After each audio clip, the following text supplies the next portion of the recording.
Alors, depuis le début, nous ne sommes pas dans une démarche, je dis nous, parce que c'est la liste, nous ne sommes pas dans une démarche personnelle. Moi, j'ai entendu de tout pendant cette campagne. J'ai entendu, elle se présente pour casser les pieds aux uns et aux autres. Bon, quand même 3 ans de ma vie que j'y suis, 18 heures par jour, 7 jours sur 7, donc ça serait quand même... Puis après, j'ai entendu comme une rengaine en permanence, elle fait ça pour négocier sa place aux européennes. Mais je crois qu'il faudra que les gens s'habituent, et j'espère qu'il y en aura de plus en plus, à des politiques qui disent ce qu'ils font et qui font ce qu'ils disent.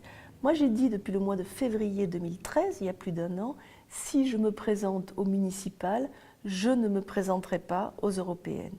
J'ai dit ce que j'allais faire et je fais ce que j'ai dit.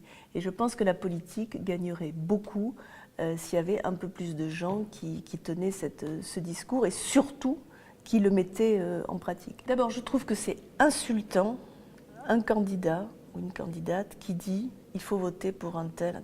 Les gens ont leur libre arbitre, ils ont leur intelligence, je ne leur ferai jamais l'insulte de leur dire « il faut voter pour un tel ». Deuxièmement, je suis tête de liste d'une liste de 68 personnes. Et comme je l'ai dit, nous sommes totalement indépendants. Nous avons des gens, moi je n'ai pris des gens qu'en fonction de leurs compétences et j'allais dire presque surtout de leur qualité d'hommes et de femmes de terrain.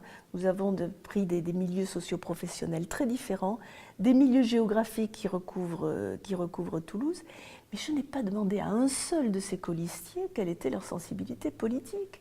Et je suis sûre qu'il y en a qui voteront pour l'un au 2e tour, si nous ne sommes pas au 2e tour, d'autres qui voteront pour l'autre. Quand vous l'avez entendu, quand j'ai été interrogée sur France 3, on m'a dit « Non mais attendez, c'est pas possible, vous avez l'air sincère, mais enfin, en même temps c'est pas possible, vous avez une idée derrière la tête, vous savez ce que vous allez faire. » Moi j'ai fait ça parce que je trouve que depuis une dizaine d'années, nous n'avons pas de maire à Toulouse qui ait l'ambition de la 4e ville, pour la 4e ville de France, ni de proximité.